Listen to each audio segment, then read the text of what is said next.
guys, Pete Mitchell here. I'm a tandem pilot and member of the Great Britain cycling team. I've been sent a load of questions, so thank you very much. It's been really interesting thinking of some good answers. So I'll do my best to go through those now. And I hope you like what you hear. Question number 1. Do you stretch as part of your training? If so, when and what stretches do you do?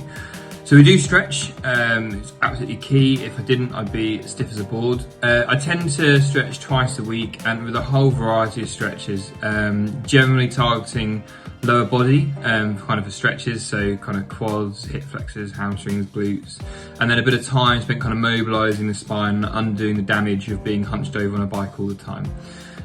So yes, I do. I won't go into details, but yeah, kind of, I guess I spend 45 minutes a week or so stretching and feel much better for it. Question number 2. My son is 9 years old and loves cycling. I thought it'd be great to get him into cyclocross when it starts again. My question is, how easy is it to do? Can you just join a group or do you need to be part of a club? How does anyone get into racing, and do you have any other tips, especially on what bike to get? So the easiest way, and I'm a big believer in this, is to find a good local club, as you say, to search Go Ride clubs via the British Cycling website and find a club that's local to you that can give you all the support you need. So guidance from the coaches, friends, people to train with, what to do, and they'll advise you on the best local events for you to attend, particularly at the age of 9. That's it'd be quite a scary thing to do by yourself. And that goes for equipment as well. So depending on budget, there's a whole world of answers out there. You can spend as much or as little as you like on a bike. So to get connected with your local Go Ride club would be my top tip for getting all the information you need so you can work out what's really best for you. Question 3. Do you think cycling clothing should be developed so that it has lightweight but effective shoulder, back and hip protection to minimise injuries on road and track? Now, clearly this is one for personal choice. I think from a racing point of view, it's generally pretty safe. The kind of abrasions we get, kind of road rash and stuff, most people are quite happy to deal with for the sake of going a little bit faster on the bike, aerodynamic gains, and just the comfort of being on the bike for a lot of time.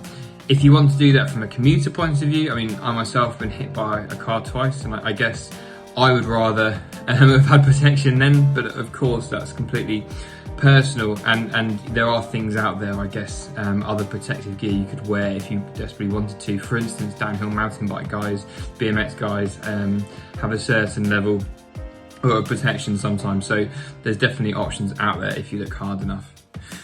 Question number 4. Who is your favourite non-professional cyclist? Now, it used to be a guy who I know who lives down in Bournemouth, but I'm pretty sure he sent this question in.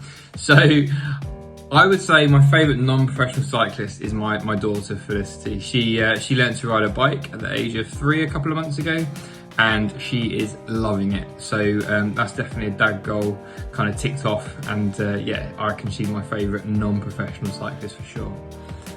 And then the last question number 5, what has been your career highlight to date?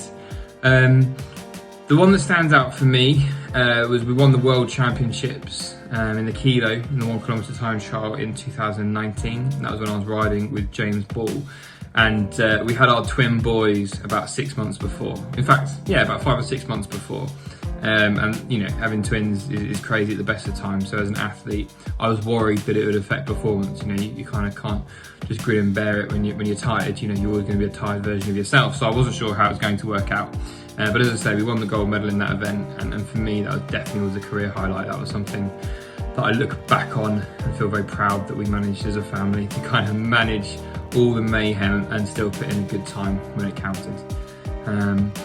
That's all from me. Thank you very much. Brilliant questions. I hope you found the answers useful and interesting. If you have any more questions, don't hesitate to get in touch. And happy riding, guys. Cheers.